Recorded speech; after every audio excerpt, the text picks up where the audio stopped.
are warriors with nothing to lose. You've given us purpose. You've given us a plan. We pray protection around law enforcement today, Lord God.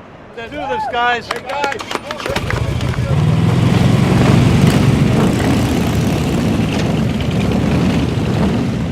We're not looking for any fights. We are here simply to stand with Donald Trump and for his fellow supporters. And in the event that we have to provide extra security, we will. The armed citizen is the first line of defense, law-abiding weapons carriers. But the people that don't want to follow the law, they'll get what they deserve. Everyday patriots are coming on board, and people who want to stand up to the leftist, racist murderers that are killing cops. Chris Cox is founder of Bikers for Trump, a grassroots group that has shown its political support by becoming a protective force. After violence erupted at some Trump rallies, Cox and other bikers began showing up to guard against angry protesters. We'll see you at the Albany rally. All right, guys, let's load it up. All over the place, no matter where I go, there's bikers, and they come. Donald Trump praised his biker friends over Memorial Day weekend after Rolling Thunder endorsed him for president. We'd have 1,000 bikes, and I said, what are they all doing here? And my people would say, they're here to protect you, Mr. Trump. It's an amazing thing. Now they've come from as far away as Arizona and South Carolina to patrol the Republican National Convention. I'll be darned if I see a woman getting assaulted, spit on, eggs thrown at, shouted at, cursed at. I will not allow that in my presence. Because bikers want to see a wall built, because bikers want to see Syrian refugees vetted, it doesn't make us racist, it makes us patriots. We've got to change our policies in Washington. We got to work on bringing jobs back to America.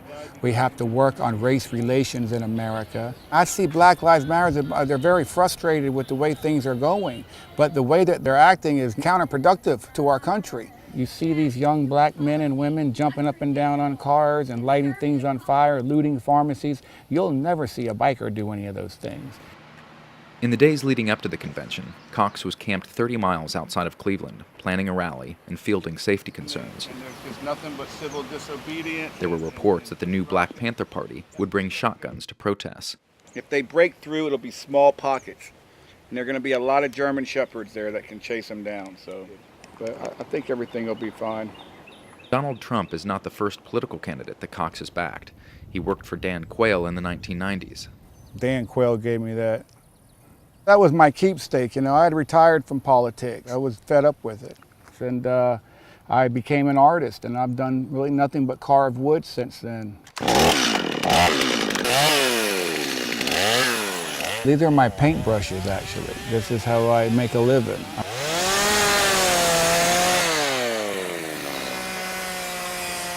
These pieces of wood around here were on the way to a landfill or a dump. I like the fact that I'm recycling, I'm giving back, I'm helping the earth, you know. I like the idea of creating something. I like the idea of chasing my imagination. Cox entered the national spotlight in 2013 during the government shutdown. Sometimes you get a name that you don't really care for that much. Imagine being called the Lawnmower Man. All over the news, they were talking about how vulnerable all the memorials are. So I showed up with my beach cruiser and my cell phone, and I patrolled from 10 o'clock at night till about 5:30 in the morning every night.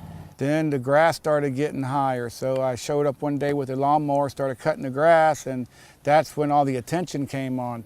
And as a civilian, we don't get a lot of opportunities to serve our country. So when we get one, we need to step up and seize it. I saw firsthand the gridlock. And so I wished and hoped for a candidate to step forward outside the establishment. Lo and behold, here's Donald Trump. That's how Bikers for Trump was born. I saw an opportunity to reinvent the party.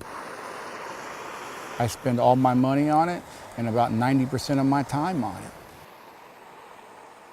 I'm just a chainsaw artist from South Carolina. I'm not a political scientist. I don't have a lot of fancy degrees, but Donald Trump is definitely the answer. The fact that civilians have to step up and feel the need to protect the police officers is really unexcusable. And despite security concerns, the first day of the RNC was peaceful. The police didn't need the help of the bikers.